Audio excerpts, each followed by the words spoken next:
같이 기도하시겠습니다.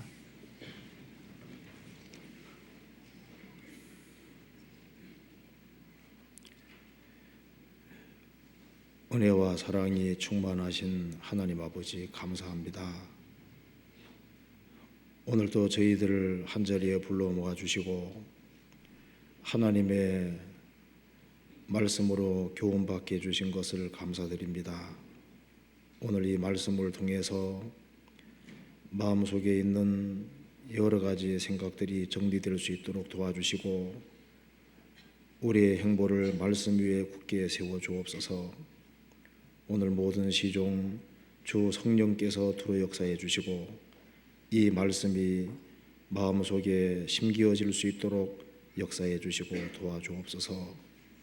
마음속에 있는 여러 가지 의문들을 제해 주시고 주님의 영광을 위해 살 수 있는 마음을 더욱 일으켜 주옵소서. 특별히 멀리에서 선교 중에 있는 오세일 목사님 건강을 지켜주시고 또 그 외에 선교하는 많은 손길들이 있습니다. 주님께서 일일이 기억해 주시고 주의 역사와 능력을 나타내 주옵소서. 그리고 구원받은 식구들 가정마다 주님께서 지켜주시고 주의 역사를 나타내 주시고 또 주의 뜻을 더욱 깨달아 할 수 있도록 도와주시옵소서. 오늘 모든 시종 주님께서 함께해 주시고 우리에게 필요한 말씀을 허락해 주옵소서. 고마우신 우리 구주 예수 그리스도 이름 받들어 기도하옵나이다. 아멘. 성경 시편 89편 찾으시겠습니다. 시편 89편입니다.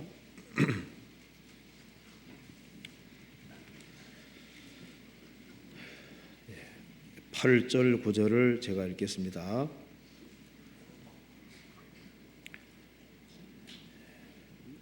만군의 하나님이여 주와 같이 능한 자 누구리이까? 여호와여 주의 성실하심이 주를 둘렀나이다.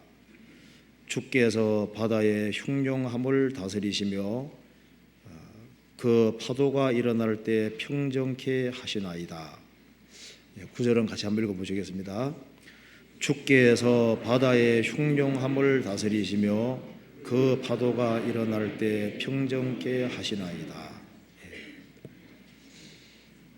오늘 시편 89편 9절 말씀을 중심으로 해서 좀 교훈을 받아볼까 합니다.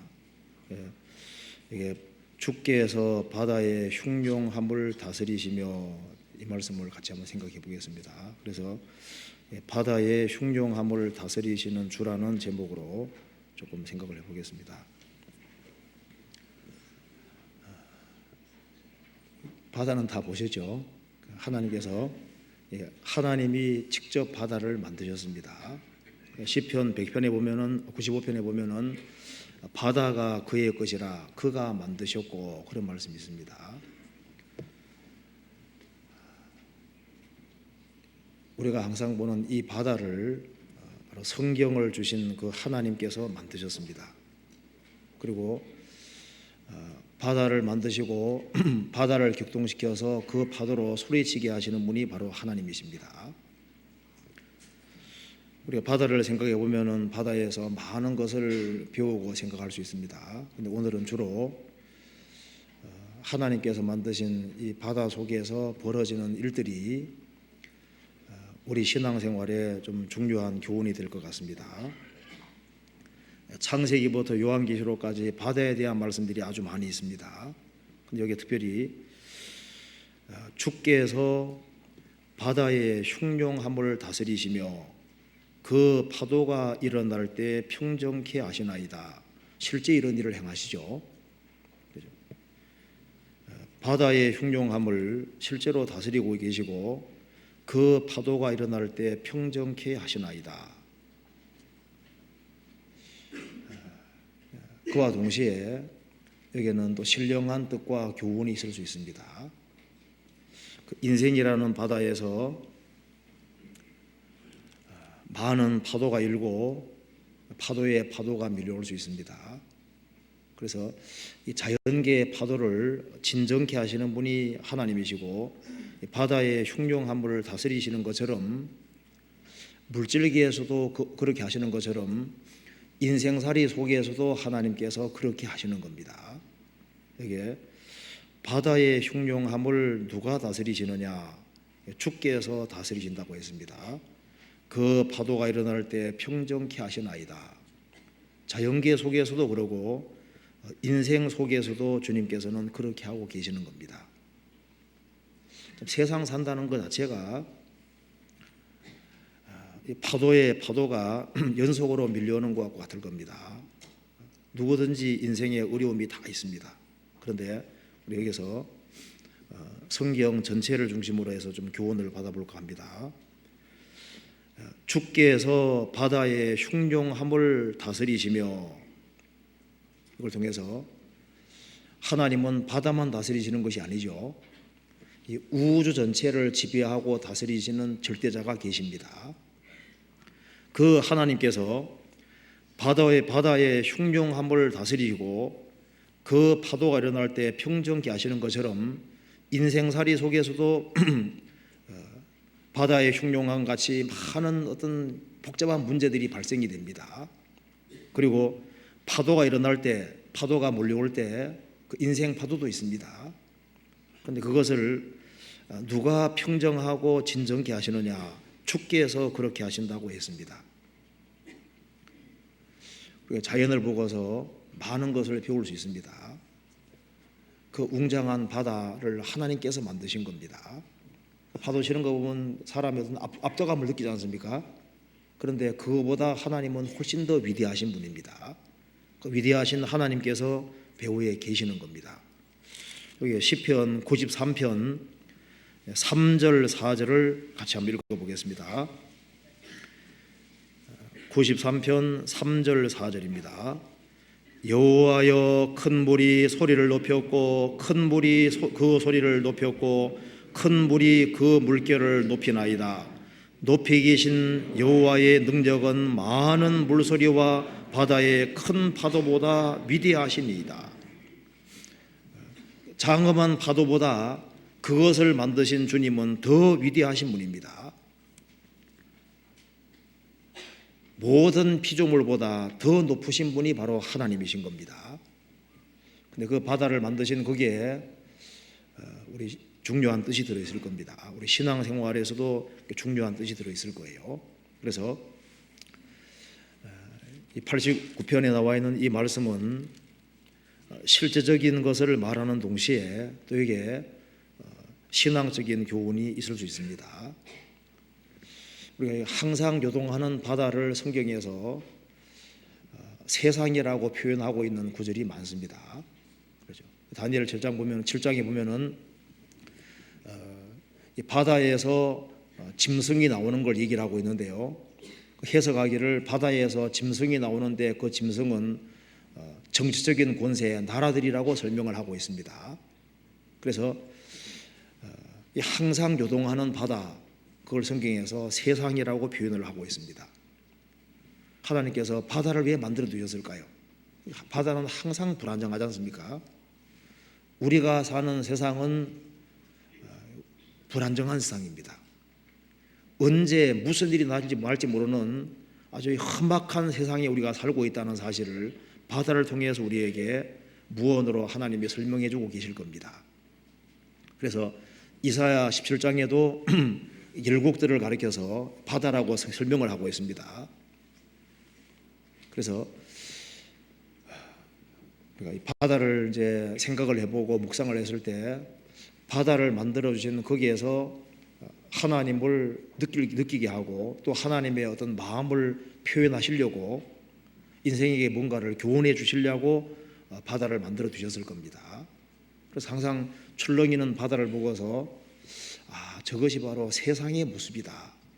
그걸 우리가 먼저 힌트를 받을 수 있습니다. 다니엘서 7장에 이 바다에서 짐승이 나오는 걸 얘기를 하면서 세상에서 열국이 등장하는 걸 설명하고 있습니다. 그래서 한때는 바벨론이라는 나라가 크게 흥했는데 그다음 페르시아라는 나라가 등장했잖아요. 그다음엔 헬라라는 나라가 등장하고 나라가 내쫓나고 로마가 등장하는 것이 성경에 기록이 되어 있습니다. 결국은 흥했다가 망했다는 것을 반복하고 있는 거예요. 자, 이 세상에서 어떤 사람 아주 엄청난 부자였습니다. 어느 날 갑자기 그냥 거리에 내앉게도 되잖아요. 어떤 사람은 아주 가난했는데 갑자기 떼부자가 되기도 합니다. 그렇죠. 어떤 사람은 승승장구했는데 갑자기 교통사고가 만나서 죽게 되는 일도 있고, 어떤 사람은 아주 멀쩡했는데 갑자기 암이 걸리기도 하고, 불안정한 모습을 세상은 가지고 있는 거예요. 바다가 항상 출렁이는 것처럼, 언제 무슨 일이 날 수 없는 것처럼, 날지를 알 수 없는 것처럼 세상도 마치 그와 같이 되어 있습니다. 우리가 바다를 보고서 그걸 알 수 있습니다. 시편 90편에 말한 대로 주께서 저희를 홍수처럼 쓸어 가시나이다. 사실 매 세대마다 세계적인 홍수가 있는 것과 꼭 같습니다. 세계적인 홍수 때 지구 전체가 물에 잠겨서 노아 식구들을 제외하고는 다 죽었습니다. 그것처럼 한 세대를 풍미하던 사람들도 잠시 후에는 지구상에 다 사라져 가는 거예요. 1800년대 막 지구상에서 아주 엄청나게 세력 가졌던 사람들 다 없어졌잖아요. 한 세대는 가고 한 세대는 온다는 말씀대로 세대 교체가 계속적으로 이루어지고 있습니다. 세상이 왜 이렇게 복잡하고 소란스러울까요? 왜 요동하게 됐을까요? 아담이라는 인간이 타락해서 범죄한 죄인들이 살고 있기 때문에 이 세상은 어디를 가도 안전치를 못한 겁니다. 어떤 사람은 내 친구인 줄 알았는데 갑자기 대적이 되기도 하잖아요. 세상에 많은 배반자도 생기고, 그래서 지금 우리가 사는 세상은 평범한 사람들이 사는 것처럼 보이지만은 죄의 기질을 가진 사람들이 살고 있습니다. 언제 어떻게 돌변할지를 알 수가 없는 거예요. 그런 세상에 살고 있는 겁니다. 그리고 바다에 과거에는 용이 살고 있었습니다. 배 타고 가던 사람들이 가끔 이제 용을 만나면은 그날 죽는 날이 되는 거예요. 성경에 리오야단, 드라곤, 용에 대해서 설명이 자세하게 되어 있는데요. 이 바다에서 과거에 용이 해집고 다녔습니다. 그것이 바로 사탄의 역사를 가르치고 있는 겁니다. 한번 찾아볼까요, 한번요? 먼저 여기에 욥기 38장 11절을 봅시다.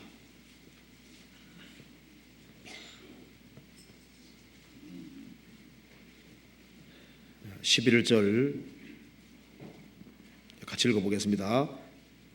이러기를 내가 여기까지 오고 넘어가지 못하리니 내 교만한 물결이 여기 그칠지니라 하였었노라.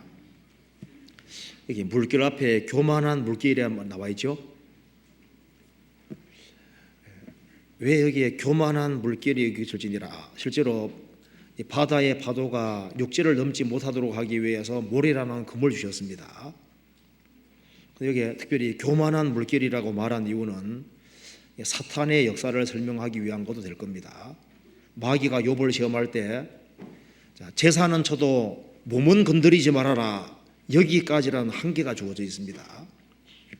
욥 몸은 치더라도 목숨은 건드리지 말아라, 여기까지라는 한계가 주어져 있습니다.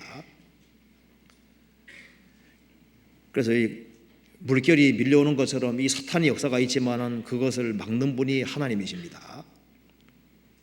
그래서 이 바다라는 이 불안정한 세상 속에 마귀가 역사하고 있는 거예요. 그래서 이 바다에 다니던 용에 대해서 성경이 말을 하고 있습니다. 욥기 41장 찾아보시겠습니다. 12절.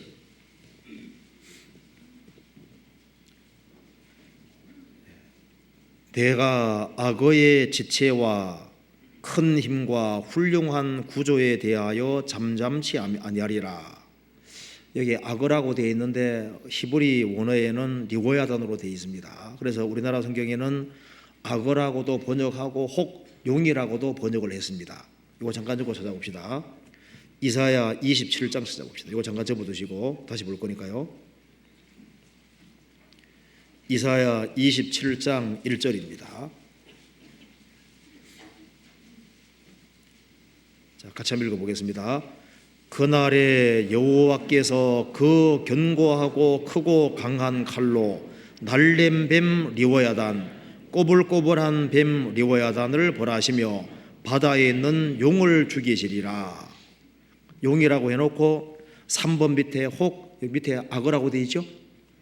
우리나라 성경에 악어라고도 번역하고 용이라고도 번역했다 그 말입니다. 그게 이제 꼬불꼬불하게 되어 있는 것은 여기 원문대로 썼다 그런 뜻입니다. 원문이 리워야단. 날랜 뱀 리워야단 곧 꼬불꼬불한 뱀 리워야단을 벌하시며 바다에 있는 용을 죽이시리라.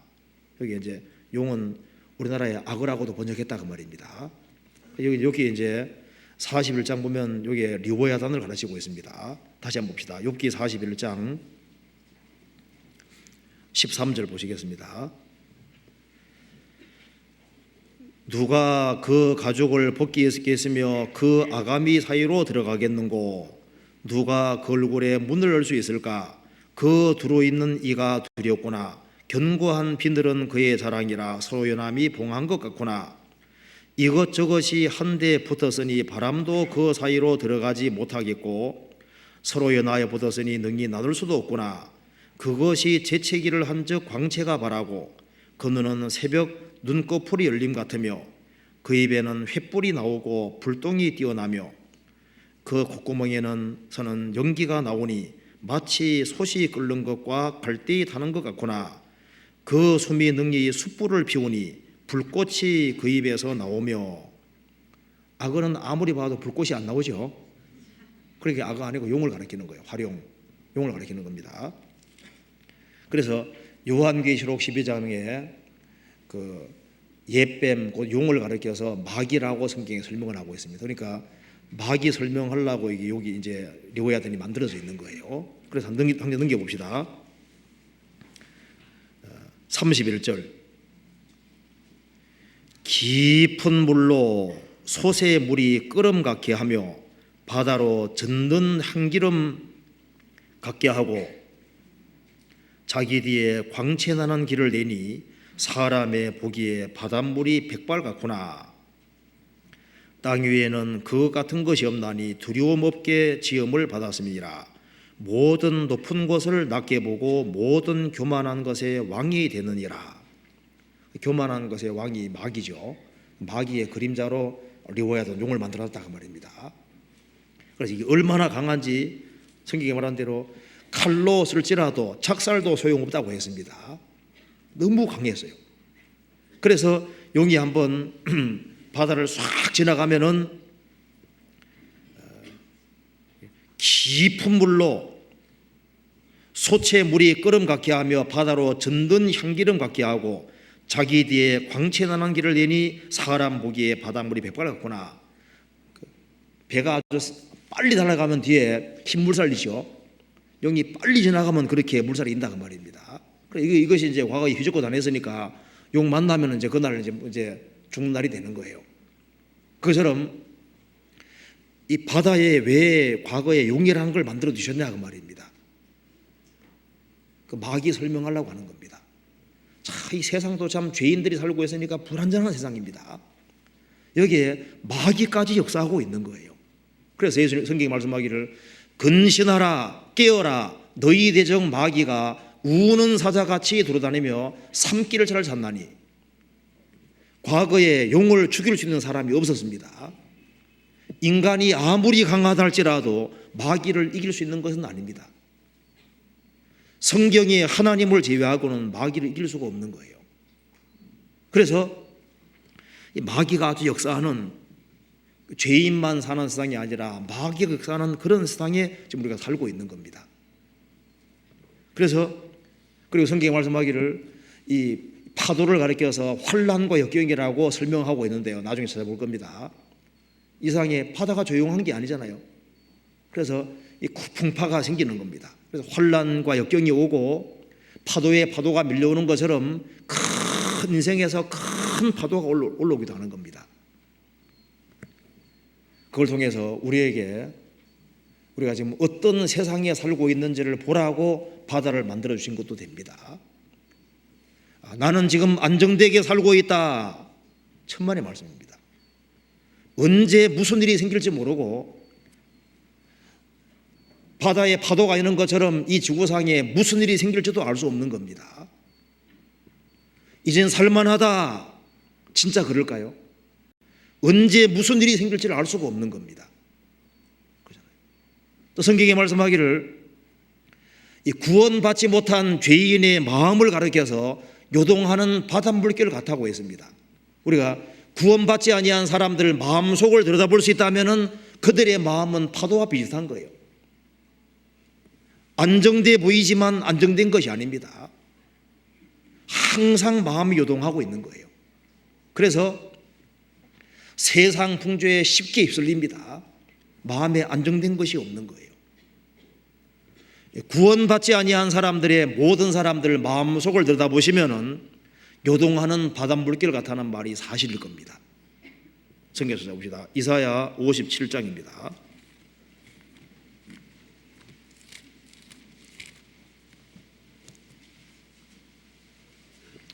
20절 21절. 이사야 57장 20절 21절 같이 읽어보겠습니다. 오직 악인은 능히 안정치 못하고 그 물이 진흙과 더러운 것을 늘 솟아내는 요동하는 바다와 같으니라. 내 하나님의 말씀에 악인에게는 평강이 없다 하셨느니라.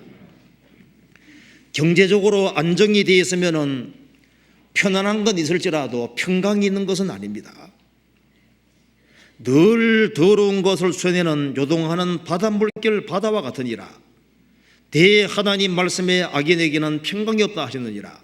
아담이라는 인간은 타락에서 타락된 본성이 있고 마음이 항상 요동하는 바닷물결 같습니다.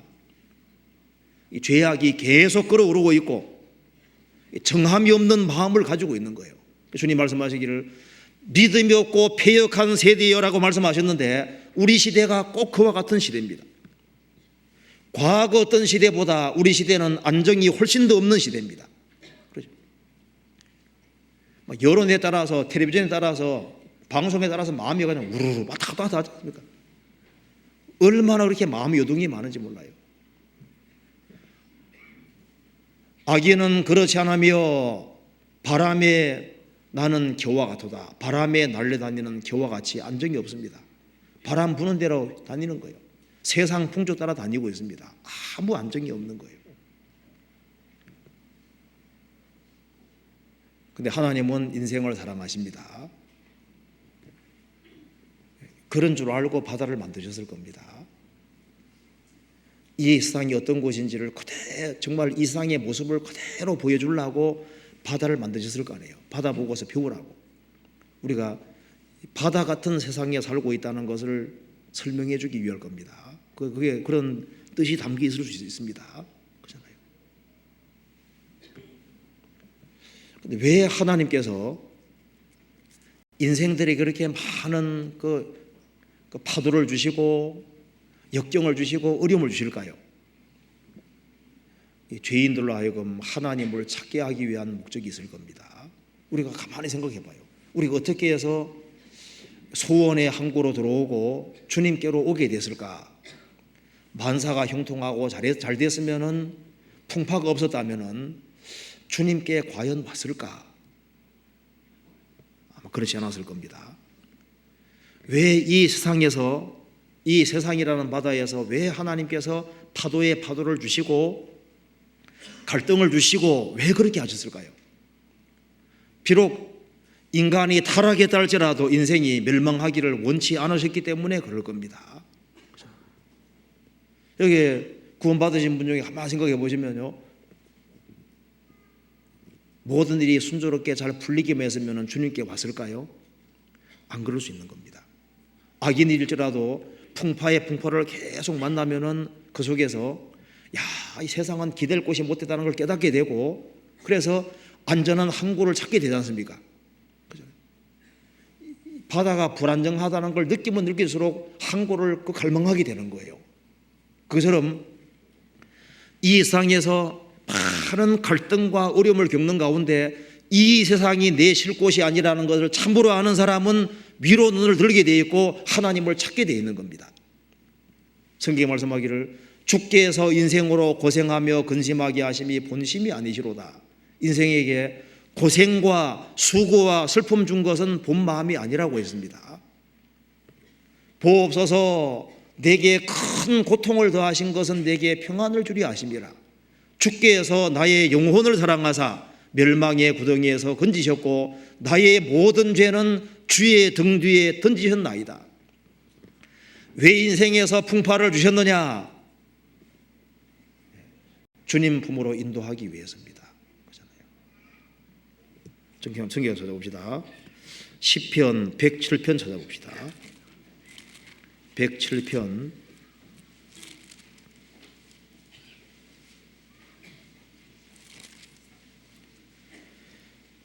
25절.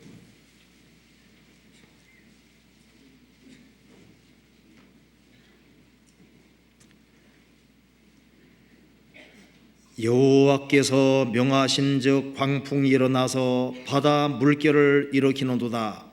저희가 하늘에 올랐다가 깊은 곳에 내리니 그 위험을 인하여 그 영혼이 녹는도다. 저희가 이리저리 구르며 취한 자같이 비틀거리니 지각이 혼돈하도다. 이에 저희가 그 근심 중에서 여호와께 부르짖으매 그 고통에서 인도하여 내시고 광풍을 평정히 하사 물결로 잔잔케 하시는도다. 저희가 평온함을 인하여 기뻐하는 중에 여호와께서 저희를 소원의 항구로 인도하시는도다. 이런 일은 세상에 실제 있는 일이죠. 왜 이런 걸 만들어 주셨을까요? 그걸 통해서 인생도 마치 그와 같다는 겁니다. 하나님께서는 인생을 주님 품으로 인도하기 위해서 하나님께서 광풍도 일으키시고 바다 물결도 일으키시고, 그래서 저희가 하늘에 올랐다가 깊은 곳에 내리니 그 위험을 인하여 그 영혼이 녹는도다. 제가 그 지역교회 집회 갔을 때 어떤 분이 어부가 있어가지고요, 어부를 하니까 한번 성경 구절 보자 하면서 이거 보여주니까 다 자기가 겪었던 거하고 똑같아요. 풍랑 속에 위태위태할 때 꼭 이렇답니다. 그리고 성경 이거 보고서 너무너무 좋아하더라고요. 어떻게 하면 내가 겪었던 거와 이렇게 똑같냐고. 왜 똑같을까요? 만드신 분이니까 잘 아시죠? 딱 기록해 두신 거예요. 그래서 지각이 혼돈할 때, 어찌할 수 없을 때 하나님께 부르짖게 되는 겁니다. 그리고 하나님께서 소원의 항구로 인도하시는 것처럼 우리를 그리스도의 품으로 인도해 주시는 겁니다. 그렇잖아요.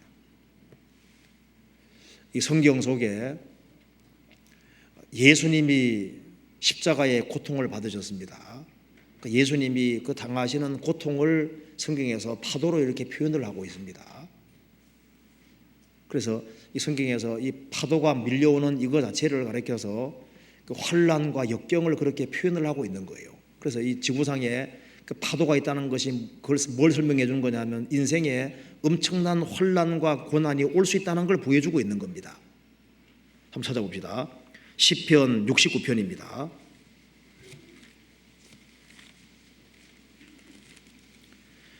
예수님은 우리를 구원하시기 위해서 고통을 당하셨습니다. 예수님의 십자가의 고통이 아니었으면 우리는 멸망할 수밖에 없었습니다.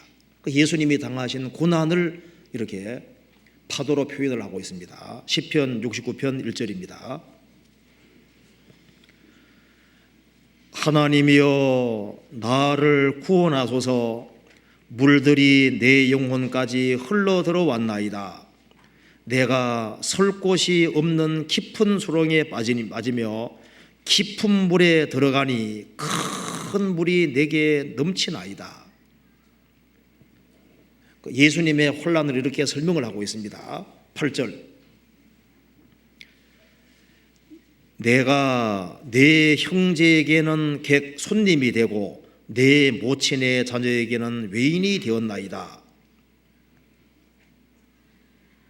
예수님이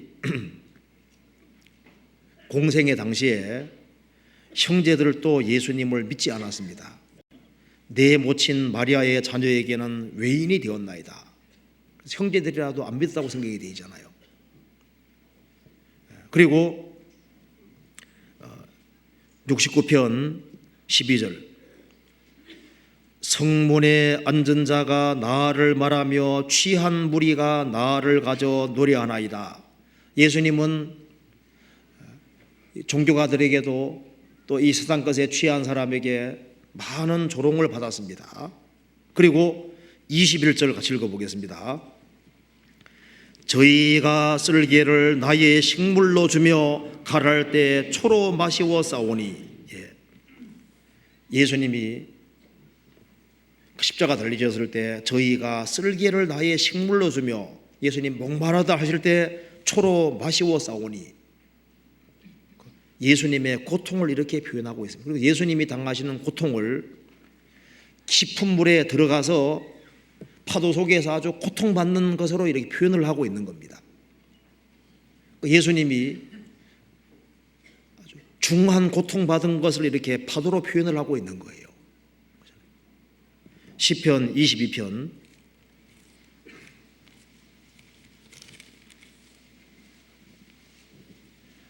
14절부터 18절까지 같이 한번 읽어보시겠습니다.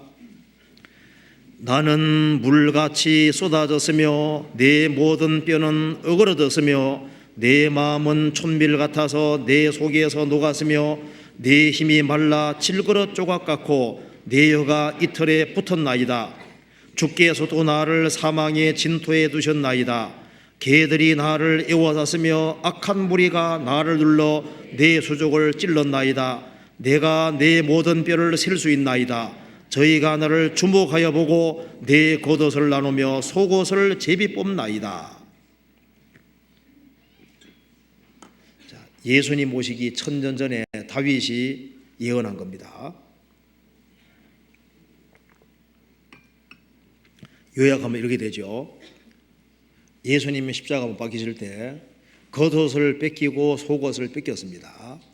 그리고 겉옷은 군병 4사람이 찢어서 한 기씩 얻고 속옷은 통으로 잤기 때문에 재뽑아서 이기는 사람이 취했습니다. 그래서 내 겉옷을 나누며 속옷을 재배뽑나이다. 이 말씀이 이루어졌습니다. 그리고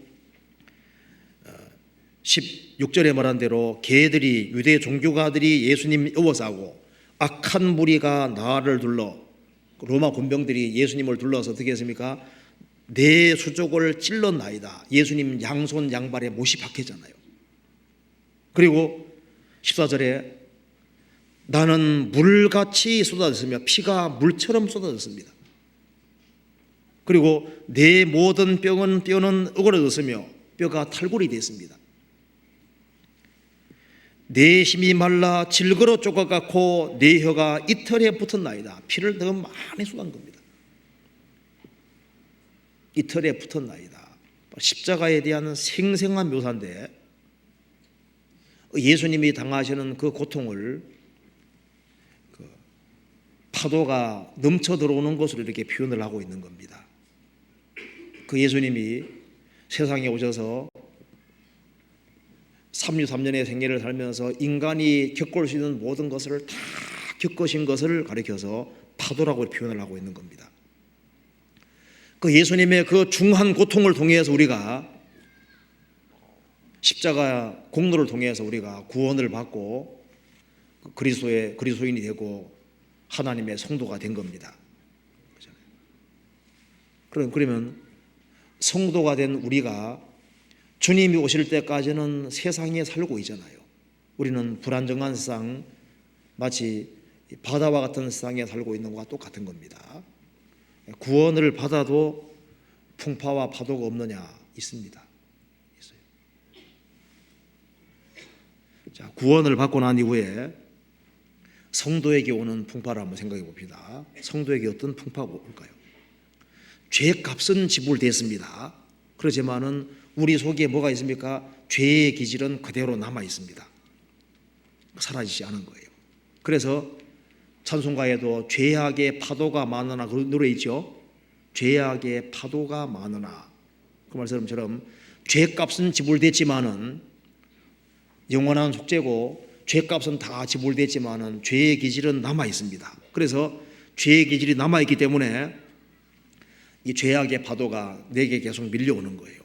그래서 이 죄와 싸워 이긴 줄 알았는데 또 기질이 또 올라옵니다. 파도처럼 계속 밀려오는 거예요. 그래서 거듭난 모든 성도들은 죄의 기질이 남아있기 때문에 이것 때문에 고통을 겪는 거예요. 자기 속에 끊임없이 올라오는 그 죄의 기질이 마치 파도처럼 밀려오는 겁니다. 그래서 바울 사도가 얘기했습니다. 오라, 나는 공고한 자로다. 누가 나를 사망의 몸에서 건져내랴. 죄악의 파도가 올라오는 겁니다. 그래서 경건한 성도는 이것 때문에 고통을 받게 되는 거예요. 그런데 시편 89편에서 뭐라 그랬습니까? 파도의 흉룡함을 주님이 다스리신다고 했습니다. 그렇죠? 89편에서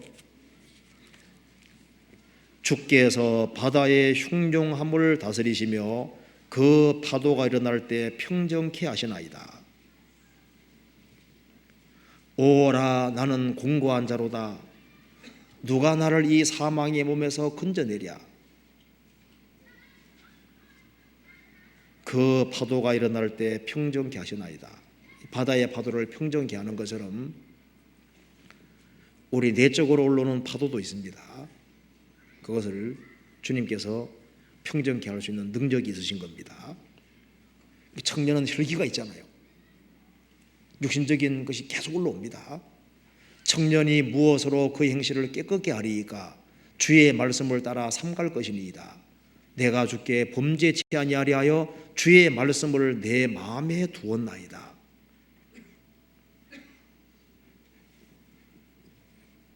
구원받은 사람 속에 죄악의 파도가 밀려오는 것을 느낄 겁니다. 성경이 말씀하기를 육으로 난 것은 육이요 성령으로 난 것은 영이니, 거듭난 것은 성령이 영 속에 들어와서 거듭나는 겁니다. 육은 육으로 남아있는 거예요. 그래서 죄값은 지불됐지만은 죄의 기질은 속에 남아있고, 그래서 내 속사람이 강할 때에는 육이 마치 없어진 것처럼 보여도 잠복해 있는 겁니다. 그래서 갈라디아 5장에 육신의 소욕과 성령의 소욕이 싸우는데 그 헬라 원문에는 이렇게 되어 있다고 합니다. 참호전 펼치는 것과 똑같다고 되어 있어요. 그래서 한쪽에서 아주 강하게 맹공격을 가하면은 한쪽은 참호 속에 쏙 들어갑니다. 없는 것처럼 보이는 거예요. 그런데 잠복해 있습니다. 상대편이 약해지면 힘을 길러서 또 맹공격을 하는 거예요. 그래서 엎티락 뒤지락 하는 것이 있는 겁니다. 성경 로마서 찾아보시겠습니다. 7장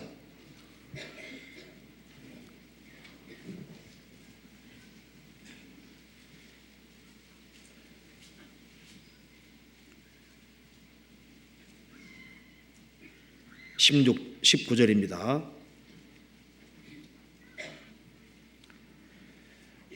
내가 원하는 바 선은 하지 아니하고 도리어 원치 아니하는 바 악은 행하는도다.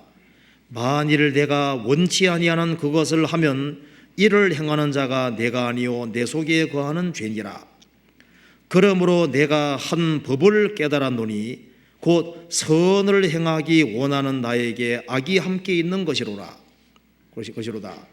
내 속사람으로는 하나님의 법을 즐거워하되 내 지체 속에 있는 한 다른 법이 내 마음의 법과 싸워 내 지체 속에 있는 죄의 법 아래로 나를 사로잡아 오는 것을 보노도다. 오라, 나는 곤고한 사람이로다. 이 사망의 몸에서 누가 나를 건져내랴. 구원받은 사람은 다 동일하게 느끼는 겁니다. 그래서 이것이 죄의 기질이 속에 딱 들어있기 때문에 이것이 귀에 타고 계속 몰려오는 거예요. 그래서 이 골로새서 2장에 보면은 사람에게 육신이 있기 때문에 철학, 어떤 세상의 공부 그런 것으로 육신을 못 이긴다고 했습니다. 율법주의로도 안 되고 어떤 형식적으로 어떤 계율을 따르는 것으로 되는 것도 아니고 환상조차 되는 것도 아니고 금욕조로도 안 된다는 겁니다. 어떻게 해야 되느냐? 머리를 붙들지 아니하는지라. 주님을 머리로 받드는 무리들 속에 생명의 성령이 역사하고 계시고 생명의 성령의 법에 연결되어서 공급을 받으면은 위의 것을 추구하는 힘이 생기고, 그리고 육신은 올라오지만은 육신을 쳐서 굴복시켜가는, 그렇게 함으로써 정상적인 신앙생활이 될 것을 얘기를 하고 있는 겁니다. 그래서 구원받고 난 이후에 구원받은 무리를 떠나서 혼자서 신앙생활을 하게 되면 얼마 시간 안 지나면 육신으로 돌아가는 겁니다. 힘이 없어요. 그래서 한때는 신앙생활을 잘하던 사람도 구원받은 무리 떠나서 얼마 시간 지나가면 보면 육신인 겁니다. 아무 힘이 없는 거예요. 그래서 이 죄악의 파도는 올라오지만은 주님 몸된 교회에 연결되어서 정상적으로 말씀에 공급받고 같이 교제하는 사람에게는 주님이 주시는 힘이 있는 겁니다. 죄의 법이 있는 동시에 생명의 성령의 법 힘이 있기 때문에 그게 연결되어서 공급받음으로써 죄악의 파도는 계속 올라오지만은 그것을 쳐가면서 굴복시켜가면서 정상적인 신앙생활이 되는 겁니다. 항상 잠복해 있습니다. 그러니까 성경이 말씀하기를 선던 줄 생각하는 자는 넘어질까 조심하라. 신앙생활 조금만 등한해하면 어떻게 됩니까? 나 육신 나 여기다가 싹 올라오죠. 한번 올라오기 시작하면 막 파도처럼 막 계속 밀려오는 겁니다. 그죠? 죽인 줄 알았는데 안 죽고 있습니다. 참호 속에 속 들어가 있는 거예요. 자, 어떤 사람 신앙생활 잘한다 두고 봐야 됩니다. 잘하는 것처럼 보이는데 조금 등한히 하면요 싹 올라오는 거예요. 그래서 그것 때문에 구원받은 사람은 갈등을 느끼고 주님 오실 때까지는 이것이 속에 딱 잠복해 있는 겁니다. 속에 있는 거예요. 그잖아요. 내적인 파도도 밀려오는 동시에 또 외부에서 오는 것이 또 있잖아요. 외부적인 어떤 그런 많은 어려움들이 또 오게 돼 있습니다. 파도에 파도가 밀려오는 것처럼 그런 어려움이 오는 것을 성경에서 파도가 밀려온다고 표현을 하고 있습니다. 성경 찾아봅시다. 시편 88편입니다.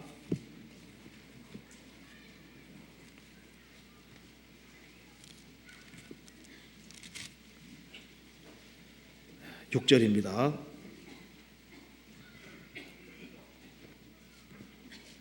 6절 주께서 나를 깊은 웅덩이 어두운 곳 음침한 데 두셔 싸우며 주의 노가 나를 심히 누르시고 주의 모든 파도로 나를 괴롭게 하셨나이다. 주의 모든 파도로 나를 괴롭게 하셨나이다. 이 모든 파도라고 그러죠. 파도의 파도가 계속 밀려왔다 그 말입니다. 그러면 어떤 것을 가리켜서 이게 모든 파도라 표현했을까요? 8절에 보시겠습니다.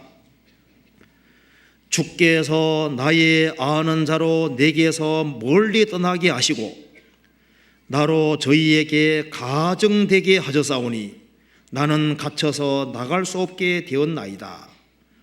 완전히 코너에 몰린 겁니다. 쉽게 말해서 왕따 비슷하게 돼버린 겁니다. 주께서 나의 아는 자로 내게서 멀리 떠나게 하시고 나로 저희에게 가정되게 하셨사오니 나는 갇혀서 나갈 수 없게 되었나이다. 완전히 코너에 몰려서 꼼짝 못하는 이런 아주 어려운 상황을 가리켜서 파도라고 표현을 했습니다. 9절 곤란으로 인하여 내 눈이 쇠하였나이다. 여호와여 내가 매일 주께 부르며 주를 향하여 나의 두 손을 들었나이다. 곤란으로 인하여 내 눈이 쇠하였나이다. 곤란이 계속되는 거예요. 그걸 가리켜서 파도라고 표현을 했습니다. 12절 같이 읽어보겠습니다. 흑암 중에서 주의 기사와 이즘의 땅에서 주의 의를 알 수 있으리이까. 죽은 자와 방불하게 됐습니다. 사방이 완전히 막혔습니다. 모든 것이 캄캄합니다. 흑암 중에서 주의 기사와 이즘의 땅에서 주의 의를 알 수 있으리이까. 죽음 건너가면 사람 다 잊어버리잖아요. 세상에서 완전히 잊혀진 자와 같이 완전히 배제당한 그런 아주 비참한 상태에 있는 걸 이렇게 표현을 하고 있습니다. 14절 여호와여 어찌하여 나의 영혼을 버리시며 어찌하여 주의 얼굴을 내게 숨기시나이까. 내가 소시부터 곤란을 당하여 죽게 되어 싸우며 주의 두렵게 하심을 당할 때에 황망하였나이다. 소시 때부터, 그러니까 이 어려움이 연속되고 참 인생 아주 고달픈 것이 계속된다 그 말입니다. 그래서 18절에 주께서 나의 사랑하는 자와 친구를 내게서 멀리 떠나게 하시며 나의 아는 자를 흑암에 두셨나이다. 그래서 오랫동안 어떤 고통이 계속되는 것을 모든 파도를 이렇게 표현했습니다. 왜 이런 것을 기록하셨냐 하면은 경건한 성도라 할지라도 이런 일을 당할 수 있는 겁니다. 아브라함은 하나님 말씀을 따라서 가나안 땅에 들어갔습니다. 가나안 땅 들어가고 얼마 안 돼서 금방 어떻게 됐습니까? 기근이 심하였으므로 하나님 말씀에 순종했는데 당장 들이닥치는 것은 기근이 심해지는 거예요. 그런 일이 있다는 겁니다. 출애굽을 했는데 출애굽하고 만세를 불렀는데 3일 길을 걸어가니까 광야고 더 걸어가도 광야입니다. 광야. 하나님의 도움이 없이는 못 사는 그런 곳으로 이끌어 들이신 거예요. 네, 그런 일이 있는 겁니다. 그러니까 예수님 말씀하시기를 세상에서는 환난을 당하나 담대하라 내가 세상을 이겼노라. 세상에서는 환난을 당한다고 주님 말씀하셨습니다. 환난이 있어요. 그리고 가정생활 속에서도 풍파가 올 수 있습니다. 어떤 집은 정말 경제적인 어려움이 계속 오는 거예요. 어떤 사람은 공과금 때문에 매달마다 쩔쩔매잖아요.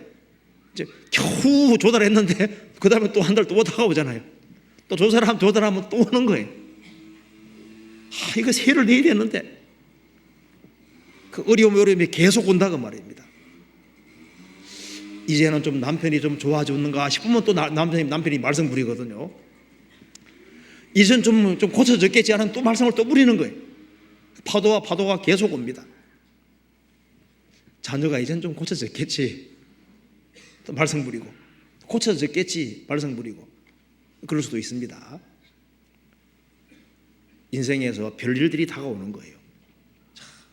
실행 문제, 친정 문제, 어떤 사람은 건강상에 또 문제가 있을 수도 있죠. 병 하나가 나은 것 같은 또 다른 병이 올 수도 있습니다. 일이 꼬이는 일이 얼마든지 있을 수도 있는 거예요. 성도 간의 어떤 갈등도 있을 수 있습니다. 성도지만은 구원받아서도 벽돌이 아니라 산돌입니다. 돌 중에 좀 뾰족한 돌도 있죠. 둥글둥글한 돌도 있고.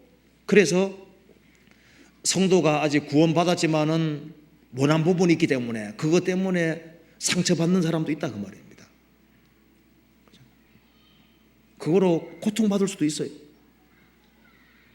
크리스찬이기 때문에 회사에서 상사가 괜히 괴롭히는 경우도 있습니다. 크리스찬이기 때문에 따돌리는 경우도 있고, 그런 일이 한두 해가 아니라 계속될 수도 있거든요.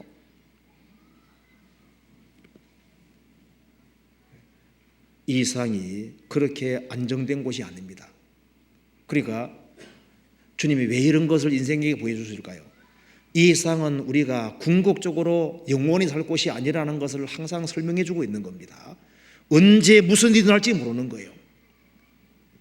그런데 풍파가 있지만은 그럼에도 불구하고 크리스찬들은 담대할 수 있습니다. 왜? 믿음이 있기 때문에. 약속의 말씀이 있습니다.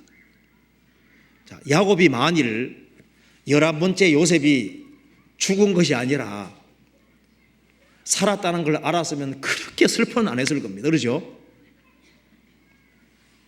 형들이 요셉 팔아먹고 난 이후에 채색 옷에 피를 묻혀서, 짐승피를 묻혀서 아버지 요셉이 죽었어요, 내 아들이 정령 찍겠구나 하고 얼마나 슬퍼했습니까? 그런데 살아있는 걸 미리 알아서 어떻게 됐을까요? 조금도 슬퍼지 않고 잠깐 이별에 불과한 것이었잖아요. 우리는 야곱보다 좋은 전망 속에 삽니다. 답이 또 모세오경밖에 없었어요. 그렇죠? 성경이 다 기록되지 않았음에도 불구하고 신앙생활을 잘했거든요. 우리는 초대교회 성도들이 신구약 성경 다 갖추지 있지 않았습니다. 그렇잖아요. 우리는 지금 신구약 성경을 다 가지고 있고 정답을 다 알고 있는 시대에 살고 있는 겁니다. 그리고 어떤 일이 주어지면은 어떤 결과가 주어질지도 약속의 말씀으로 딱 되어 있는 거예요.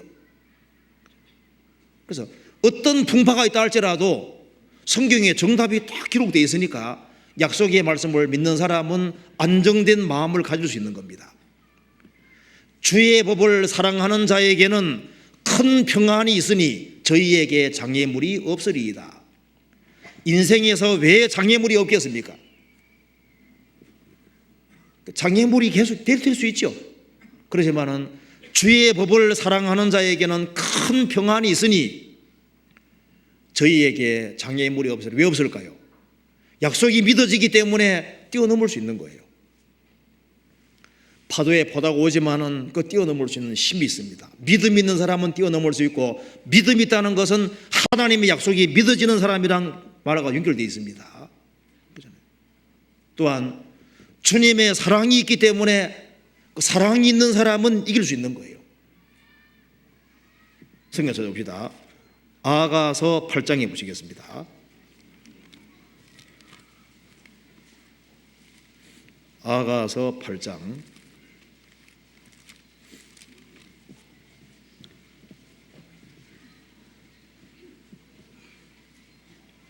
8장 7절 보시겠습니다. 같이 읽어봅시다. 이 사랑은 많은 물이 꺼치지 못하겠고 홍수라도 음몰하지 못하나니 사람이 그 온 가산을 다 주고 사랑과 바꾸려 할지라도 오히려 멸시를 받으리라. 이 사랑은 많은 물이 꺼치지 못하겠고, 그렇죠? 환란의 환란이 계속 올 수도 있습니다. 파도의 파도가 계속 밀려올 수도 있습니다. 그렇지만 이 주님의 사랑은 많은 물이 꺼치지 못하겠고 홍수라도 음몰하지 못하나니 사람이 그 온 재산을 다 주고 사랑과 바꾸려 할지라도 오히려 멸시를 받으리라. 그래서 주님을 사랑하는 사랑이 있는 사람, 주님의 약속의 말씀이 믿어지는 사람은 인생 사례가 어려운데 어렵지 않습니다. 모순 같지만 사실인 거예요. 어려움을 많이 겪지만은 또 어렵지 않습니다. 희한하죠? 그런데 그건 사실인 거예요. 잠깐 근심은 되지만 또 오히려 큰 기쁨도 있습니다. 로마서 8장 보시겠습니다.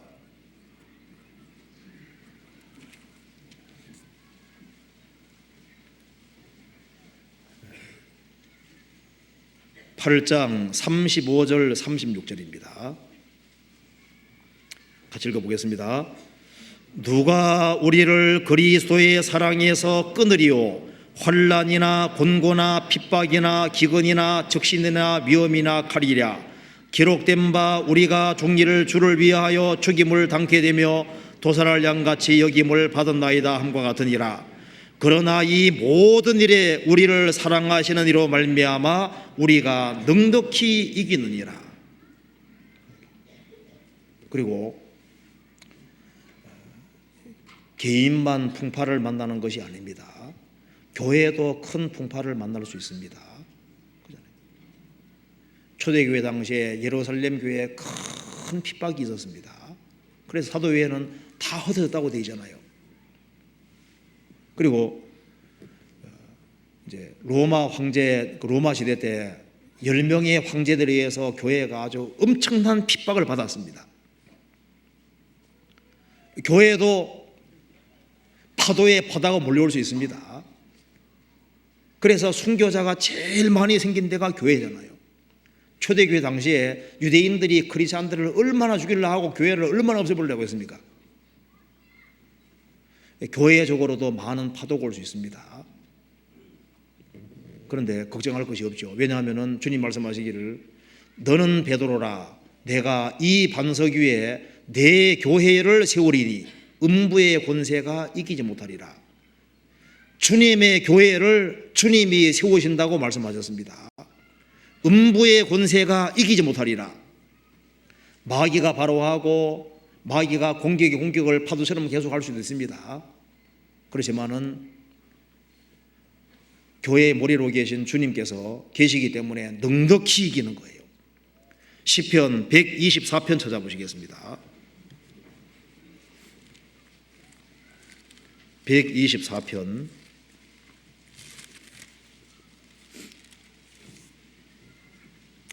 1절에 보시겠습니다. 1절 이스라엘은 이제 말하기를 여호와께서 우리 편에 계시지 아니하시고 사람들이 우리를 치러 일어날 때 여호와께서 우리 편에 계시지 아니하셨다면 그때 저희의 노가 우리를 대하여 맹렬하여 우리를 산채로 삼켰을 것이며 그때 물이 우리를 음몰하며 시내가 우리 영혼을 잠갔을 것이며 그때 넘치는 물이 우리 영혼을 잠갔을 것이라 할 것이로다. 우리를 저희 이에 주어 씹히지 않게 하신 여호와를 찬송할지로다. 이게 표현이 이런 것이 나와 있죠. 우리를 저희 이에 주어 씹히지 않게 하신 여호와를 찬송할지로다. 그렇죠. 구약시대 때 이스라엘을 도와주신 그 하나님께서 신약시대에 교회 역사를 시작하셨습니다. 그래서 주님이 세우신 교회를 삼켜버리려는 그런 일들을 가리켜서 여기도 물이 우리를 음몰한다고 표현을 했습니다. 그 바울 사도를 죽이려고 했던 사람들이 얼마나 많았습니까? 그런데 바울 사도는 로마까지 전도하는 게 주님 뜻이니까 기어코 로마까지가 전도하고 사역을 마치고 주님이 데려가셨잖아요. 사람이 하나님을 이길 수 없습니다. 주님이 세우신 교회가 있고 거기에 더 많은 파도가 있을 수 있습니다. 그렇지만은 아무 걱정할 것이 없죠. 성경은 말씀하시기를 파도가 있다고 얘기했습니다. 바다에 흉흉함이 있다고 말씀하셨습니다. 그렇지만은 주님이 주권자로 계시기 때문에 주님은 파도의 흉흉함을 다스리시고 그 파도 일어날 때 평정케 하시나이다. 평정케 할 수 있는 능력이 있습니다. 그렇죠? 주님 살아계시잖아요. 그리고 항상 파도만 있는 것이 아닙니다. 바다 보시면 항상 파도만 있는 게 아니잖아요. 잔잔할 때도 있잖아요. 그래서 평탄한 사람은 조심해야 됩니다. 언제 파도 올지 몰라요. 또 파도 있는 사람은 또 너무 걱정할 것도 없어요. 파도가 높아봤자 30m라 그러지 않습니까? 제일 높은 파도가 30m까지 있었대요. 근데 파도는 항상 있는 것이 아닙니다. 파도 잠깐 지나가는 거예요. 결국은 지나가는 겁니다. 그럼 우리가 이런 생각할 수 있잖아요. 아니 구원받은 사람은 그냥 딱 견고한 그냥 바다에 두지 말고 그냥 아예 안전한 곳에 딱 두시면 좋은데, 물론 영혼은 우리 안전하게 딱 두셨습니다. 구원받은 사람 영혼은 가장 안전한 곳에 있지 않습니까? 그렇잖아요. 뺏어갈 자가 없습니다. 그럼에도 불구하고 풍파를 주시는 거예요. 왜 그렇게 하실까요? 성경 마가복음 4장 보시겠습니다. 마가복음 4장 35절입니다.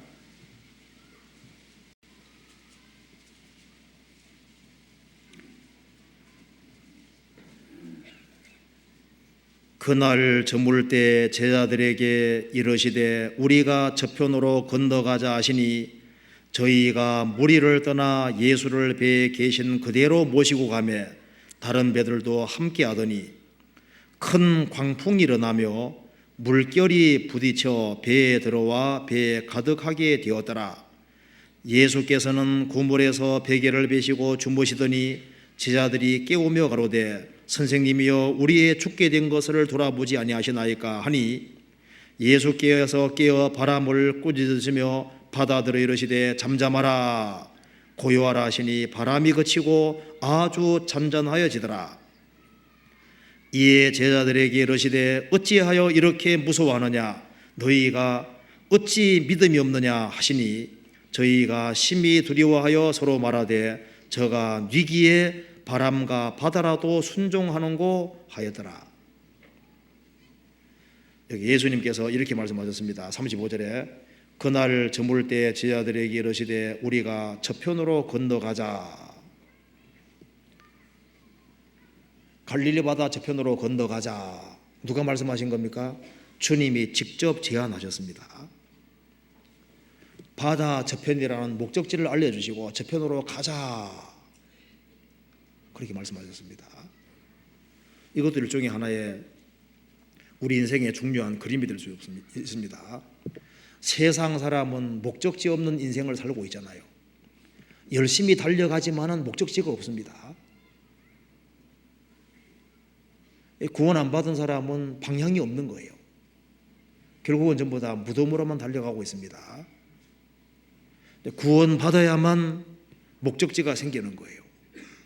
저편으로 건너가자. 구원받은 사람은 주님께서 목적지를 주셨습니다. 우리는 세상에서 나와서 천국을 향해 가고 있는 겁니다. 이집트에 살고 있던 이스라엘 백성들은 목적지 없이 살았습니다. 다람쥐 쳇바퀴 돌듯이 목적지 없이 살고 있었습니다. 그런데 출애굽을 하고 난 이후에 목적지가 생겼죠. 출애굽하고 난 이후에는 광야를 통과해서 가나안 땅으로 간다는 목적지가 생긴 것처럼 구원을 받은 사람은 주님을 모신 사람은 목적지를 주셨습니다. 우리가 저편으로 건너가자 목적지가 주어진다 그 말입니다. 그리고 여기에 36절에 저희가 무리를 떠나 예수를 배에 계신 그대로 모시고 가매 다른 배들도 함께 하더라. 예수님을 모시고 하고 있습니다. 예수님을 모시고 예수님과 함께 가고 있습니다. 그렇죠? 구원받은 인생은 목적지가 있고 주님을 모시고 주님 뒤를 따르는 생활이잖아요. 그런데 37절에 큰 광풍이 일어나며 물결이 부딪혀 배에 들어와 배에 가득하게 되었더라. 인생에 이런 일이 생기는 겁니다. 요거 잠깐 좀 찾아봅시다. 접고 시편 66편 봅시다.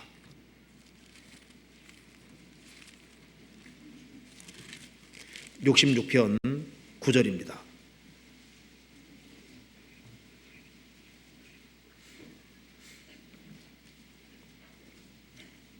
9절 그는 우리 영혼을 살려두시고 우리의 실족함을 허락지 아니하시는 주시로다.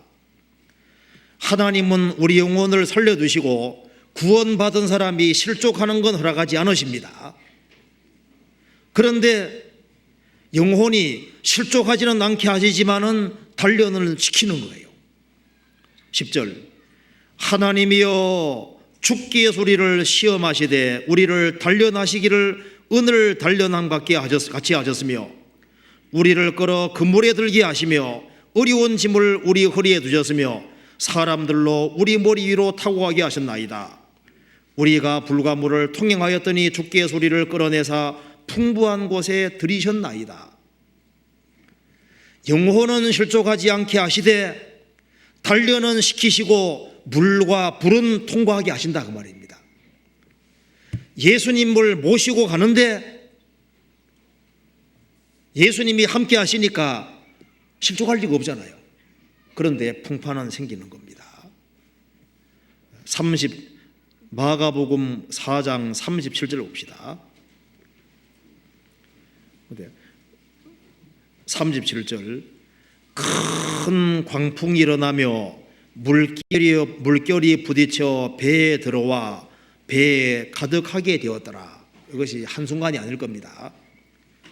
물결이 배에 부딪히는데 이것이 연속됐을 거 아니에요. 계속해서 이제 그치겠지 하는데 그치지 않는 거예요. 그리고 점점 심해져서 이제 물결이 부딪혀 배에 들어와서 이제 배에 가득하게 될 때까지, 그러니까 이런 어려움이 올 수 있습니다. 성도는 파멸은 없지만은 시련은 있습니다.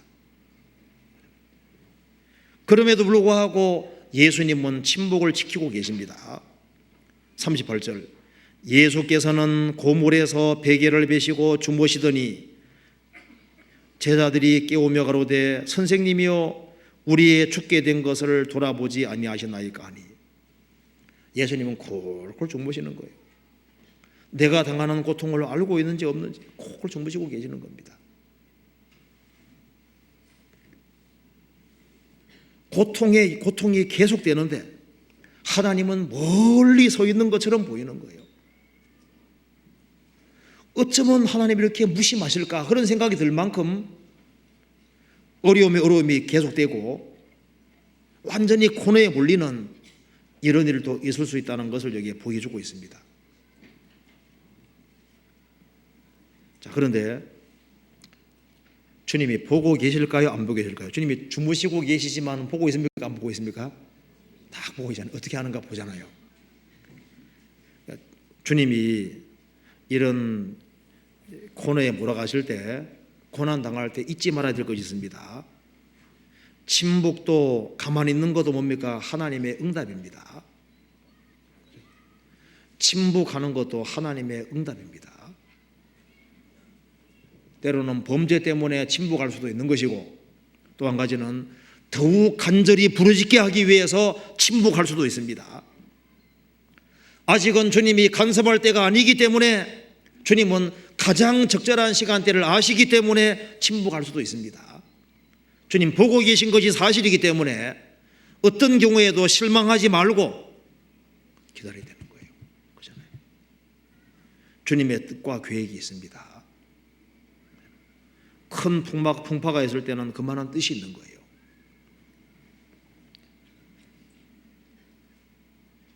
우리의 죽게 된 것을 돌아보지 아니하시나이까? 우리가 이렇게 심각한 위험 속에 계신데 왜 우리를 돌아보지 않으시는 겁니까? 사실 식물이 언제 자라는지 아시죠? 밤에 자랍니다. 밤에. 인생이 언제 성숙하냐면 인생의 밤에 성숙하는 거예요. 고통 속에서 성숙이 이루어집니다. 성경이 말씀하기를 낮도 주의 것이요 밤도 주의 것이라. 인생의 밤이 꼭 필요한 거예요. 애들도 밤에 자랍니다. 밤에. 그 밤이 신앙 성장과 성숙에는 아주 필요한 거예요.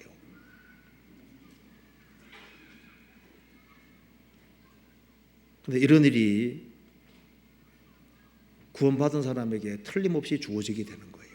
그렇잖아요. 그래서 이게 이제 적당한 시간대가 되시니까 주님 말씀하셨습니다. 39절에 예수께서 깨어 바람을 꾸짖으시며 바다들어 이르시되 잠잠하라 고요하라 하시니 바람이 그치고 아주 잔잔하여지더라. 주님께서 말씀하시니까 다 잠잠하게 되죠. 성경에 이런 말씀이 있습니다. 궁핍한 자가 항상 잊어버림을 보지 아니하며 가난한 자가 영영이 실망치 아니하시리로다. 가난한 자가, 궁핍한 자가 영영이 잊어버림을 보지 아니하며 주님 보고 계시는 거예요. 주님께서 적절한 때에 기입하셨습니다. 제 아들이 이걸 통해서 뭘 배웠을까요? 뭔가를 배우게 하려고 풍파를 주시는 겁니다. 40절 이에 제자들에게 이르되 이르시되 어찌하여 이렇게 무서워하느냐 너희가 어찌 믿음이 없느냐 하시니, 그들은 뭘 보게 됐습니까? 자신들의 믿음이 적음을 보게 되었습니다. 성경 다른 데는 믿음이 적은 자들아 그렇게 말씀하셨습니다. 제 아들은 자기들이 믿음이 꽤 좋은 거로 생각했습니다.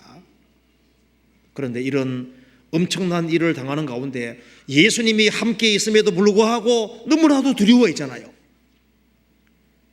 이런 걸 통해서 자신들의 믿음의 실체를 보게 되고 자신 믿음이 얼마나 보잘것없는지를 알게 되고, 그래서 더 겸손한 사람이 되고, 자신들이 이런 어려움을 당해봤기 때문에 다른 사람이 고통당할 때 쉽게 판단하지 않게 되는 거예요. 자매님 그런 것도 못 견디세요. 그렇게 하면 안 되잖아요.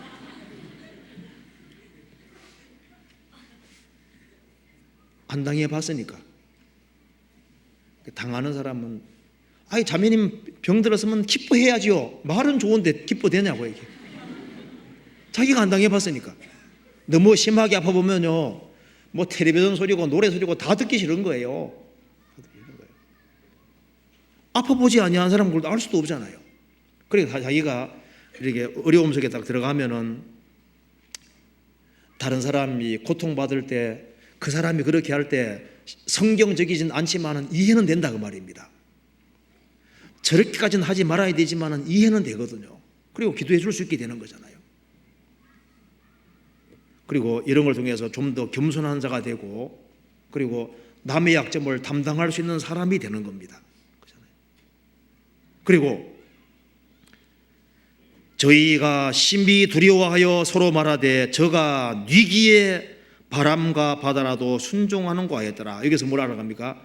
주님의 신성과 능력을 더 알게 되잖아요. 그래서 과연 주님이시구나. 주님이신 줄 알았지만은 거기에서 주님의 능력의 위대함을 실제로 볼 수 있게 되고, 이런 과정을 통해서 믿음이 더 깊어지고 더 견고하게 되고 신앙 인격이 더 다듬어지게 되는 거잖아요. 구원받고 세월이 지나갈 때 교회 끝까지 붙어 있는 사람은 그냥 붙어 있는 게 아닙니다. 오래 붙어 있었다는 것은 그만큼 많은 걸 겪어왔다는 증거인 거예요. 그리고 더 많이 다듬어졌다는 증거거든요.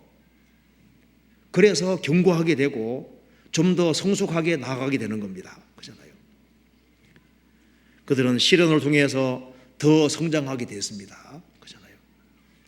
그리고 36절에 다른 데들도 함께 하더니 그런 말이 나와 있는 것처럼 이런 과정을 통해서 주변의 사람들도, 주님을 모시고 살아가는 사람은 주변의 사람들에게도 영향을 미치고 있습니다.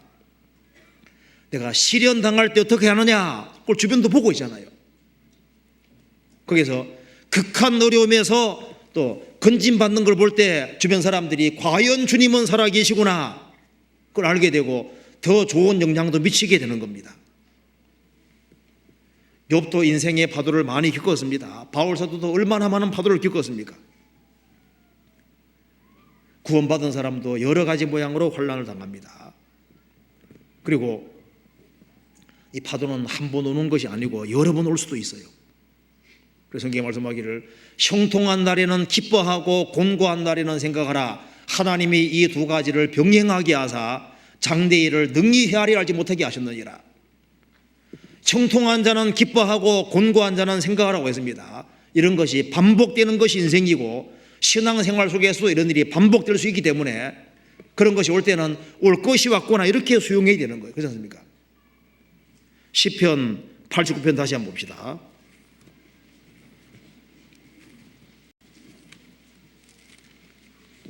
(89편) 46절.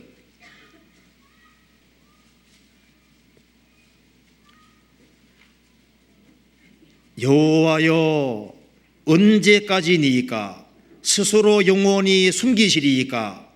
주의 노가 언제까지 불붙듯 하시겠나이까?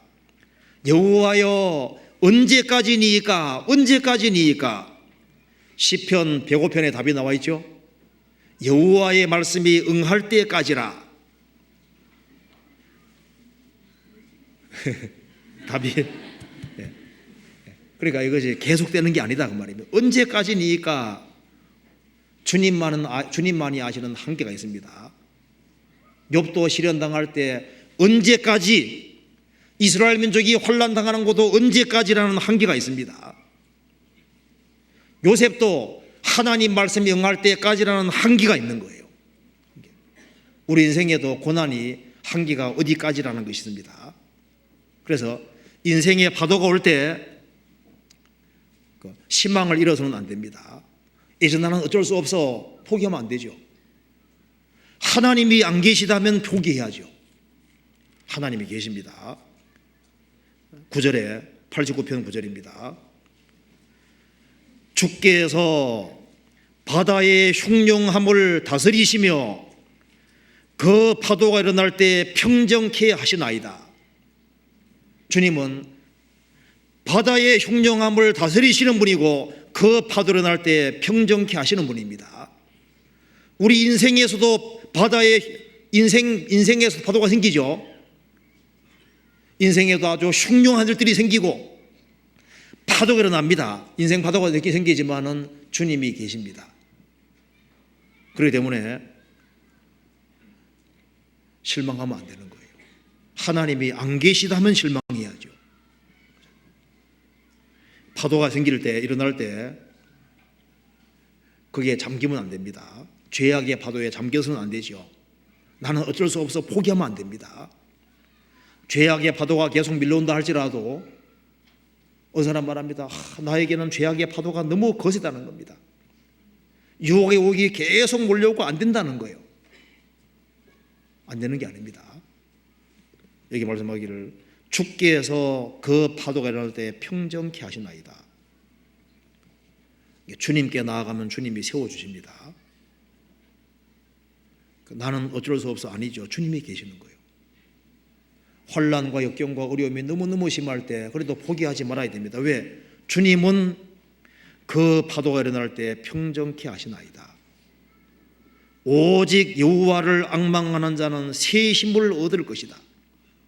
이분은 전능하신 분입니다. 우리 묘에 전능하신 하나님이 계시는 거예요. 비바람이 몰아친다 할지라도 먹구름이 있어도 그 뒤에 구름 위에 무지개가 있습니다. 약속에 무지개가 있고, 그래서 어떤 사람 말하기를 환난은 변장된 축복이다. 그 말 맞을 수 있는 거예요. 내게 환난이 있다는 것은 일종의 어떤 대접일 수도 있는 겁니다. 특별히 환난 통해서 축복이 배후에 올 수 있는 거예요. 풍파가 있으면 얼마 후에는 평정된 것이, 안전한 것이 나옵니다. 있어요. 그리고 성경에 의미심장한 구절이 있죠. 요한계시록 21장 보시겠습니다. 21장 1절 같이 읽어보겠습니다. 21장 1절 같이 읽겠습니다. 또 내가 새 하늘과 새 땅을 보니 처음 하늘과 처음 땅이 없어졌고 바다도 다시 있지 않더라. 자, 천국 가면은 새 하늘과 새 땅에 진짜 바다가 없습니다. 없다고 했으니까. 바다도 다시 있지 않더라. 사도 요한은 천국 가서 보니까 바다가 없는 거예요. 그거 보고 참 인상 깊었을 겁니다. 그리고 이 세상과 같은 바다도 없을 겁니다. 또 이것이 우리가 이것을 통해서 교훈 받을 수 있겠죠. 잠시 후에 주님이 오시면 어떻게 될까요? 주님 오시면은 죄의 본성과 기질을 없애실 겁니다. 그래서 우리가 다시는 죄악의 파도로 주님께 슬픔 드리는 그런 일도 없어지게 될 거예요. 죄의 기질은 다 사라지게 될 겁니다. 인생의 풍파가 다 없어지게 될 겁니다. 인생의 슬픔도 없어질 것이고 이별도 없어질 것이고 인생의 어두운 밤도 없을 겁니다. 왜냐하면 거기에는 빛에 되신 하나님이 계시기 때문입니다. 인생의 어두움도 없습니다. 거기에는 기쁨만 가득할 겁니다. 바다가 없거든요. 거기에는 마귀도 없을 거고 죄인도 없을 거고 영광스러운 그런 세계가 있습니다. 그러니까 이 세상에서는 풍파를 겪어도 몇십 년입니다. 그러니까 무섭죠. 몇십 년 하니까 무섭죠. 길어도 몇십 년입니다. 그렇죠? 풍파를, 고통을 받아도 몇십 년인 거예요. 잠시 후에 그냥 바다가 없습니다. 그리고 돌이켜보면은 이 풍파는, 파도는 돌이켜보면 뭡니까? 하나님의 사랑이었습니다. 우리 인생에서 많은 풍파와 그 고통이 됐을 때 그것이 내가 구원받는 데 크게 도움이 되잖아요.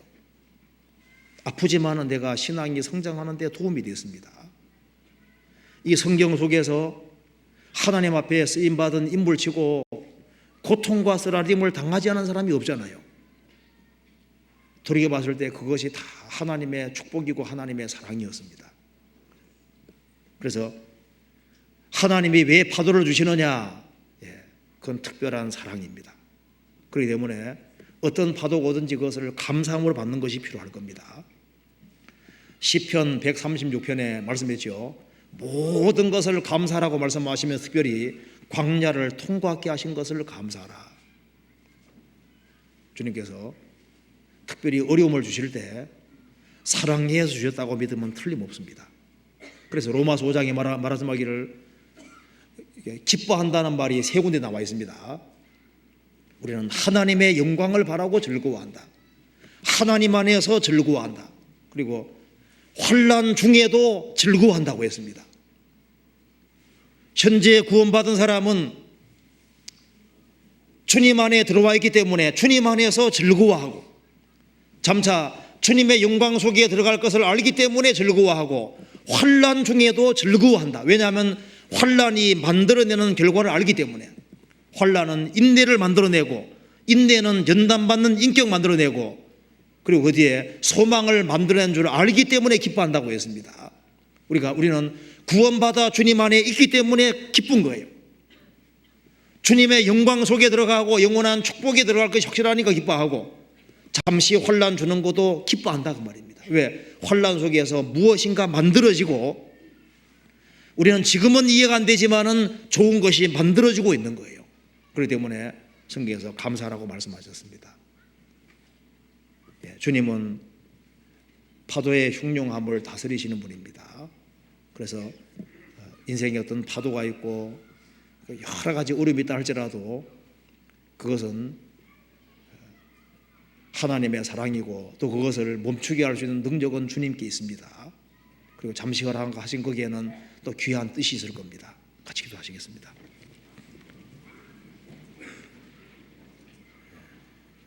저희를 사랑하시는 하나님 아버지 감사합니다. 너무나도 어리석고 미련한 저희들을, 방황하던 저희들을 주님의 귀한 복음으로 불러주시고 하나님 자녀로 삼아주신 것을 감사합니다. 이 바다와 같은 세상에서 많은 어려움들을 당하고 있지만은 또 주님이 항상 함께해 주시는 것을 믿고 감사드립니다. 구원받은 모든 식구들을 주님께서 그 마음을 붙잡아 주시고 주님의 영광을 위해 살 수 있도록 더욱 역사해 주시고 도와주시옵소서. 우리 중에 한 사람도 자기 연민 속에 사는 사람이 없도록 도와주시고 영광의 주님을 바라며 살 수 있도록 도와주옵소서. 영원한 천국을 사모하며 주님을 사모하며 생을 살 수 있도록 도와주옵소서. 우리 나머지 모든 생에 주님의 거룩한 말씀으로 다스려 주옵소서. 특별히 해외에서 선교하는 그 모든 손길 가운데 함께해 주시고 주의 역사와 능력을 나타내 주옵소서. 고마우신 우리 구주 예수 그리스도 이름 받들어 기도하옵나이다. 아멘. 찬송 같이 부르시겠습니다. 464장입니다.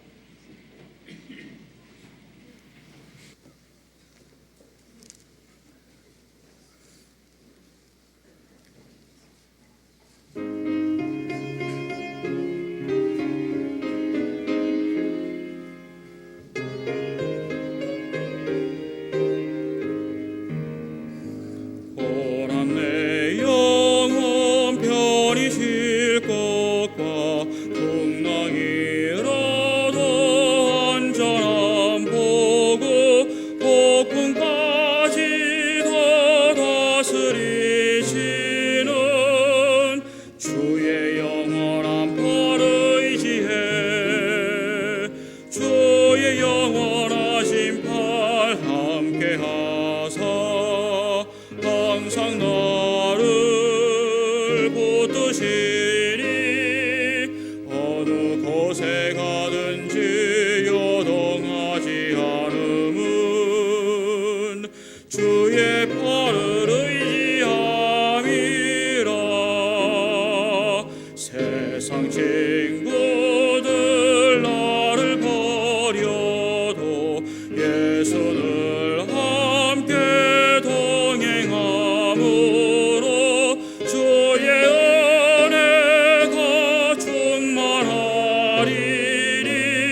주의 영원한 팔을 의지해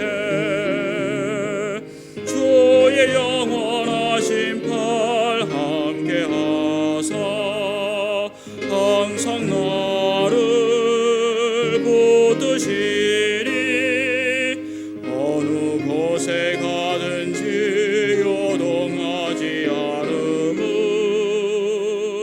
주의 팔을 의지함이라